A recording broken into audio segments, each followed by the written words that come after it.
What's up, team? This is Coach Abraham checking in with Armo Strength and Conditioning. For today's video, we got a Q&A. So I was on my Instagram and on my YouTube, and I went ahead and put it out. Ask all your questions, and I'm gonna pick out some of the best ones and the ones that I think are the most applicable to everybody. And if there's some other interesting questions that I just feel like answering, I'm just gonna go ahead and answer those as well, guys. So hey, without further ado, let's just get right into the video. Yeah, top of the morning, I know that you thought I was dormant. Woke up early from shots that was swarming the block. So my peeps, first things first, if you missed out on my 40% off programs, that's probably done by the time that you see this video, but my programs are still out, guys.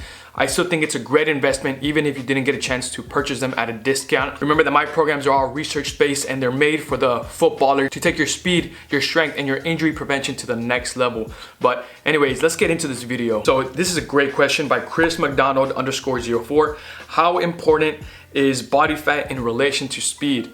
There's been many studies done on this, and what they have found is that body fat is just excess weight that you are carrying, weight that you don't need. So if you got rid of those, let's just say 5 pounds of fat, you are gonna be 5 pounds lighter, right? You're gonna be more explosive on the pitch. Now, I'm not saying, hey, everybody needs to go be at 5% because that's unrealistic. I'm not saying everybody needs to be 8% because that could also be unrealistic, okay? But I would say a healthy body fat percentage is gonna be anywhere between 10 and 11%, maybe even 9%, okay? That's why nutrition is so important. How important is diet for building strength? Diet is gonna be a key foundation for building strength. If your diet is crap, you're not getting enough protein, you're not getting enough carbohydrates, you're not feeding your body, you're not feeding your muscles, and you're hindering your potential to play a good game, have a good training session. Remember that carbohydrates is gonna be the #1 source for a footballer to get that energy, right? Calories equals energy. And then as far as protein, if you are not at least getting the proper protein, which I'm gonna put it down right here because I can't remember it off the top of my head, right here, follow these recommendation guidelines.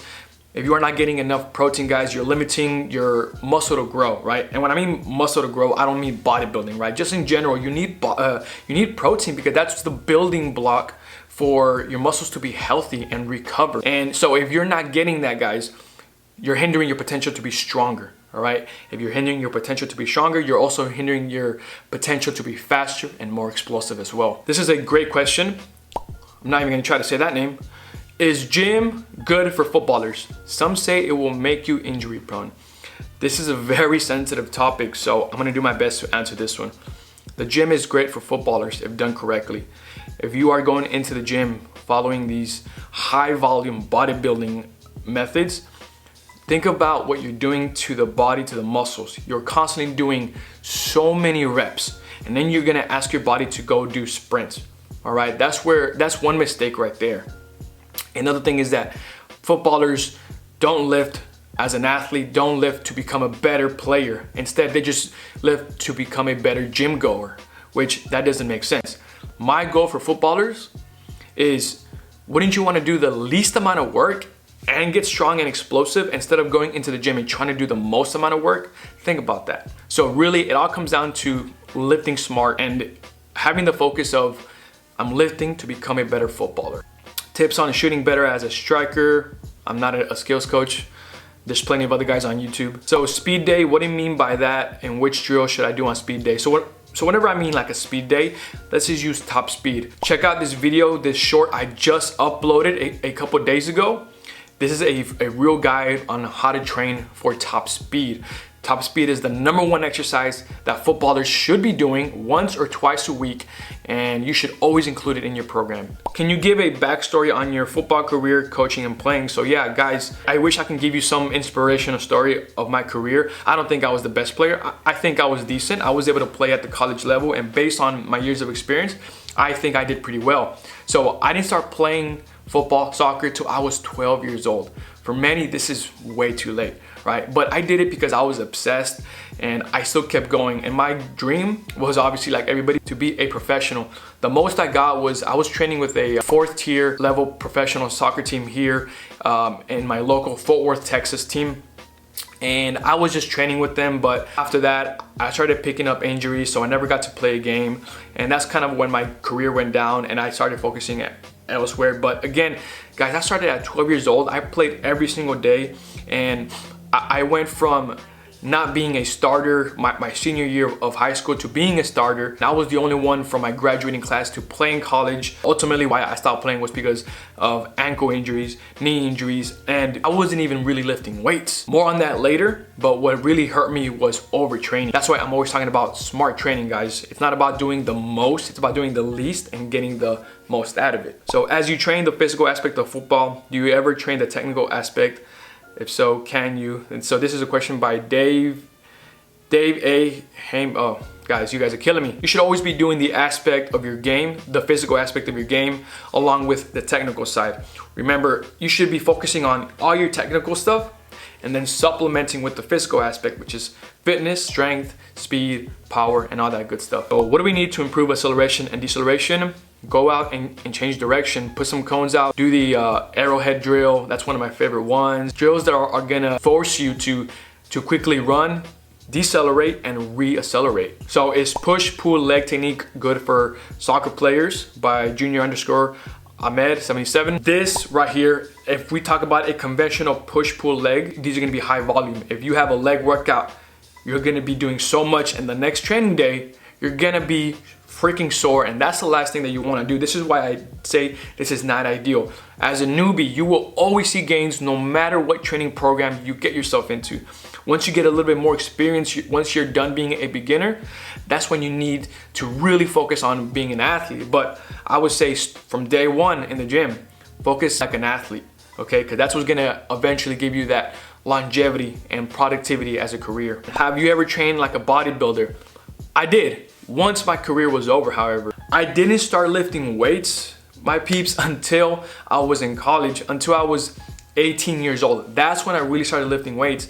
And if I'm honest, I didn't really do legs, because my uneducated self and lazy self back then, I was already telling myself, oh, I'm already getting plenty of legs doing soccer and football related stuff, just because my quads were always so big, and I was just basing it off on aesthetics. If I was to change one thing, I would get on a football specific program during those times, right?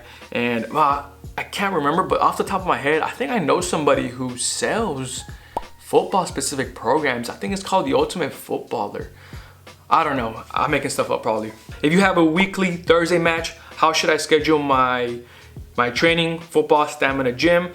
Check out this video right here on how to schedule. But if you have a match on Thursday, think of it like this, and I am simplifying this. Let's say Thursday match day, Wednesday a light session, and by light I just mean a light team training, like nothing high intense. The day before that, maybe a medium intense training, and I'm basing it off probably what your team is gonna be doing. And the day before that, that's probably, so what is that, 3 days before? That's probably gonna be the most intense session, if that. So guys, I was actually surprised by how many great questions there were. During linear periodization, phase max strength, preceding power, so the phase right before power, do you get your footballers to do 2 to 4 rep max lifts, or do you have them do 5 to 6 reps with lighter weight? I will do both. If I'm starting a max strength phase, we're gonna start off at the higher rep range and then go down. In my experience, footballers just respond a whole lot better to between the 6 and 3 to 4 rep range for max strength. And no, I'm not saying that the 2 to 4 rep max range is not good. I think it's great for building that max strength, that force production, which we can transfer to power as well. I'm quite strong in the field on account of being tall, yet my upper body looks very thin. How can I put on some muscle while continuing my football practice? So some footballers may need to increase muscle mass, right? A professional player, probably not as much, because they're so good and so gifted, they don't need to put down that extra muscle. But for players that really aren't to that level, this is why the gym is good as a supplement. As long as you keep that body fat low, you're gonna be okay. Now, obviously, I'm not telling you to be a bodybuilder, right? But at least if you look at some cut footballers, right? You can see they clearly have muscle definition, but they're not like massive, right? So you can always do upper body training. Just include it whenever you can. Don't let it be your focus, the aesthetic of your training. Best exercises in a limited gym. Let's just assume that you only got dumbbells. You can do everything with dumbbells. You have your dumbbell bench press, you have your RDL. Instead of kettlebell swings, you have dumbbell swings, rows. You can do goblet squats. You can do everything, guys. Like, It's not that hard. Here we go. Should we perform explosive movements before or after lifting weights? If I was to put an ideal situation, this is how your training session would go. First is your warm-up, second is your plyometrics, then is gonna be your speed session, then we go on to the gym. Now it's gonna be your explosive lifts. So let's say a trap bar or a dumbbell jump, right? So your explosive things always go first. Then it's gonna be your max strength lift. Then it's gonna be your supplementary. Do you recommend creatine for soccer players? Creatine is the #1 studied supplement, and there's many benefits on how it can help footballers. See, which football player did you idolize as a child in your favorite club? Neymar, I idolized since day one. Ronaldo and Hazard as well. If you scroll down to my very first YouTube video, I have a lot of skills, and you're gonna see baby Abraham doing tutorials on skills. So that's all the questions I have. Honestly, I'm very glad I did this. There was a lot of great questions. Don't miss out on my training programs, guys. I got them all right here, custom programs as well. If you're a college player in the off season right now, if you're a professional trying to take your game to the next level as well, I got a couple of my pro guys on my programs as well, and they are loving it. They are seeing their improvement in their game, their injury prevention. I also got the armor strength and conditioning gear on the website, guys. Make sure that you check it out. I do international shipping as well. Obviously a little bit more pricey, but if you're trying to support your boy, then there it is. And yeah, guys, hey, thank you so much. Make sure you leave a like, drop a comment, and subscribe for more high quality content. And I'll see you guys on the next one. Peace.